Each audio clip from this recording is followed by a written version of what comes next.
magtira kayo para sa sarili nyo. Para hindi kayo masaktan. Isipin mo ang ganda-ganda mo. Tapos iyak ka lang sa lalaking kulubot ang itlog. Gumawa ng mabuti sa kapwa kahit ginawan ka ng masama. Pag mapagpatawad ka, masarap gumising sa umaga. Pero mas masarap matulog sa gabi pag ikay nakaganti.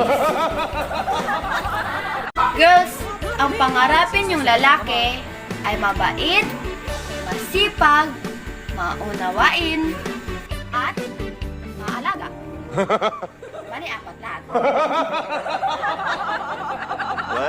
Kung hirap ka sa exam, kalabitin mo lang ang inyong katabi. Dahil ang pangungopya ay pwede. Huwag lang magpapahuli. Kung hindi kayo makatulog dahil sa utang, tawagan nyo lang ang inyong inuutangan. Sabihin nyo na hindi kayo makabayad para sila naman ang hindi makatulog.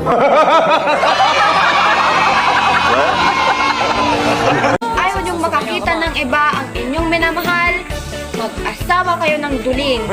Bumagyo man or mangin, sa inyo pa rin nakatingin. May advice ako sa mga magkasintahan. Kapag ang partner nyo ay naging malambing at malinis sa katawan, niloloko ka na yan. Huwag kayong humingi sa akin ng payo tungkol sa pag-ibig kasi isa lang solusyon ko, hiwalay. Payo ko lang sa mga binatilyong lumaking ulila, magmahal kayo ng matanda. May asawa ka na, may nanay ka pa. Sa mga nagbabalak dyan na mag-asawa, ituloy nyo lang yan.